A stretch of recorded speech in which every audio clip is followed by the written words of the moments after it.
성경 말씀은 사사기 1장 11절에서 15절 말씀입니다. 사사기 1장 11절에서 15절 말씀 우리 한 목소리로 보도록 하겠습니다. 거기서 나아가 드빌의 주민들을 쳤으니 두빌의 본 이름은 기라세벨이라. 갈렙이 말하기를 기라세벨을 쳐서 그것을 점령하는 자에게는 내 딸 악사를 아내로 주리라 하였더니 갈렙의 아우 그나스의 아들인 온니엘이 그것을 점령하였으므로 갈렙이 그의 딸 악사를 그에게 아내로 주었더라. 악사가 출가할 때에 그에게 청하여 자기 아버지에게 밭을 구하자 하고 나귀에서 내림에 갈렙이 묻되 네가 무엇을 원하느냐 하니 이르되 내게 복을 주소서. 아버지께서 나를 남방으로 보내시니 샘물도 내게 주소서 하매 갈렙이 윗샘과 아랫샘을 그에게 주었더라. 아멘. 지금 계속해서 보고 있는 바와 같이 이스라엘은 가나안 땅을 계속해서 정복하기 위하여 전쟁을 하고 있는 중이었습니다. 그 중간에 갈렙과 온니엘의 이야기가 이어지고 있습니다. 이 이야기는 이미 여호수아서에서 한번 거론되었던 이야기입니다. 그러니까 여호수아서에서 분명히 기록되어 있고 더 자세히 기록되어 있음에도 불구하고 다시 한번 사사기에서 그 이야기를 거론하는 것은 이 이야기가 사사기에서 아주 중요한 위치를 차지하기 때문입니다. 오늘 말씀에서 등장하는 사람은 세 사람입니다. 한 사람은 어제 보았던 갈렙이고 다른 한 사람은 그의 조카 온니엘이고 마지막으로 갈렙의 딸 악사입니다. 헤브론의 남쪽에 자리한 드빌에 대한 정복전쟁은 여호수아의 명령하에 갈렙이 진두지휘하였던 전쟁이었습니다. 갈렙은 드빌의 전투를 시작하면서 군인들을 독려하기 위해 기라세벨 즉 드빌을 쳐서 점령하는 자에게는 자신의 딸 악사를 아내로 주겠다고 선언합니다.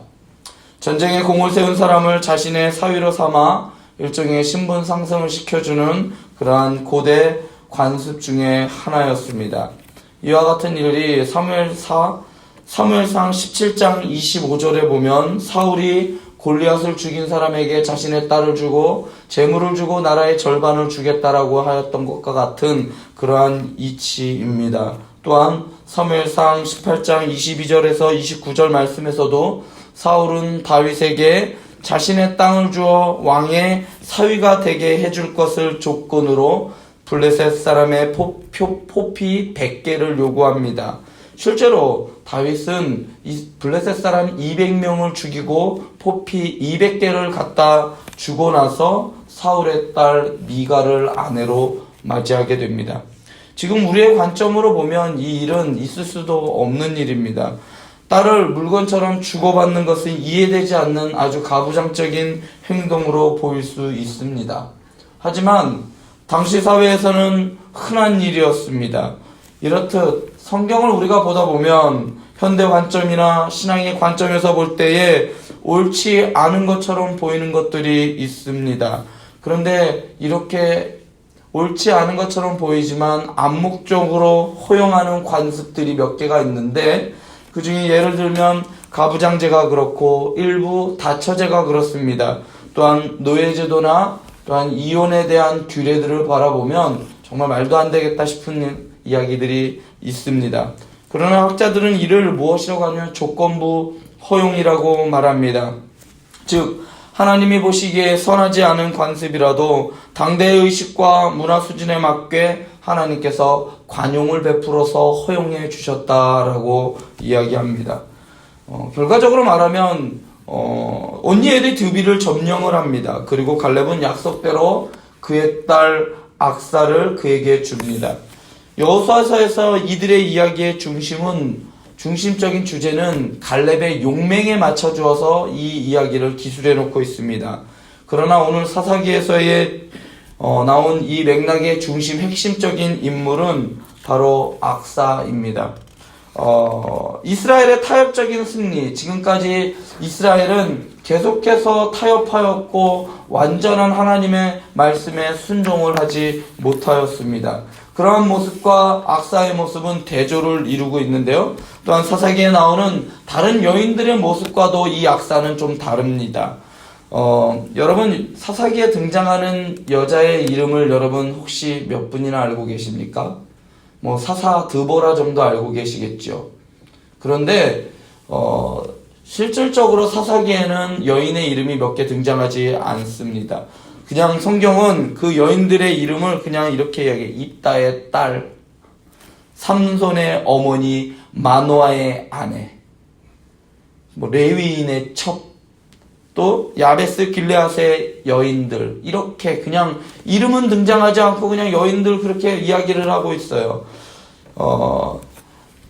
반면 악사라는 이름이 우리에게 잘 알려져 있습니다. 또한 악사는 19장에 등장하는 레위인의 첩과는 달리 악사는 아버지의 집을 떠났지만 안전하게 다시 돌아옵니다. 또한 그녀의 아버지는 그녀가 원하는 것을 들어줍니다.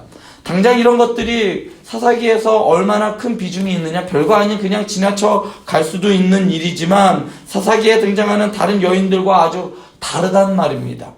사사기에는 자신의 집에서 적군의 위협에 노출되는 야엘의 이야기가 있습니다.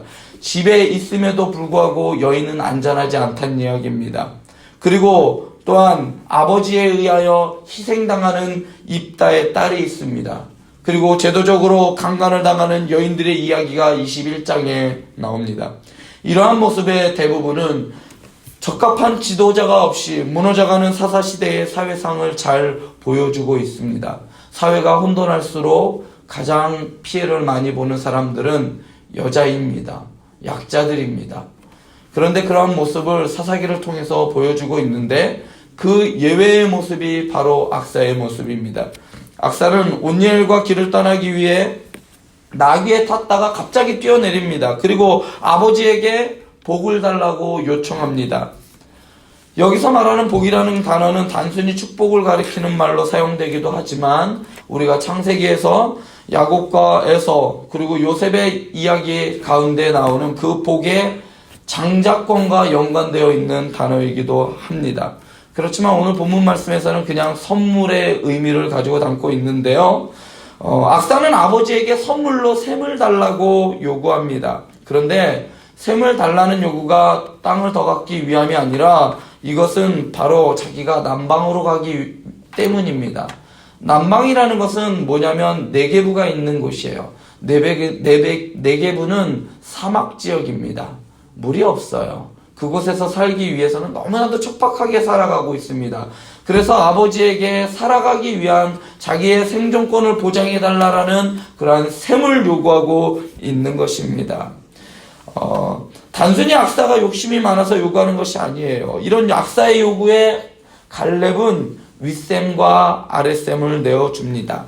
셈을 준다는 것은 단순히 그런 그 셈만 갖는 게 아니라 그것을 포함하고 있는 땅을 같이 준다는 것입니다. 딸의 적극적인 요청과 그런 딸의 요청에 풍성하게 응답해 주시는 그러한 아버지의 모습은 바로 우리들과 하나님과의 모습이란 말입니다. 우리가 하나님께 요구할 때 하나님께서는 우리의 기도 소리와 우리의 요구에 응답하셔서 우리가 요구하는 것뿐만 아니라 더한 것까지도 주시는 분이 바로 우리의 아버지이신 하나님이시란 말입니다. 더 풍성한 것으로 주시는 분, 그분이 바로 우리의 부모님이고 우리의 아버지이신 것입니다. 악사의 에피소드는, 악사의 이야기는 사사기의 결론 부분에 나오는 레위인의 첩 이야기와 연결되어 있습니다. 그래서 사사기 전체 문맥에서 아주 중요한데요. 그것은 뭐냐면 14절에서 악사는 남편을 만나기 위해 출가할 때 타고 가는 것이 나귀를 타고 갑니다. 그런데 사사기 결론부 사사기 19장 28절에 나오는 음행한 레위인의 첩은 시체가 되어서 나귀에 실립니다. 둘은 극명하게 대조가 되고 있습니다. 악사는 나귀를 타고 가다 아버지를 만나 샘을 얻게 되는 반면에 음행하고 친정으로 떠난 레위인의 첩은 윤간을 당하고 죽임을 당한 후 그 시체가 나귀에 실려 살던 곳으로 돌아옵니다. 나귀를 타고 온 두 여인의 운명은 사사시대의 이스라엘의 자화상이라 할 수 있습니다. 성경에서 신부를 말할 때 이 신부의 의미는 바로 이스라엘이기 때문입니다. 그리고 그 이스라엘은 지금 현재를 살아가고 있는 저와 여러분들이기 때문에 이 이야기는 아주 중요할 수밖에 없습니다. 사사시대 초기에 신부 이스라엘은 남편도 얻고 땅과 샘물도 얻는 듯 약속의 땅에서 풍성한 삶을 유지해 왔습니다. 그러나 사사기 후반기에 들어가면서 신부인 이스라엘은 음행을 하다가 시체가 12토막 나는 비극을 겪게 됩니다.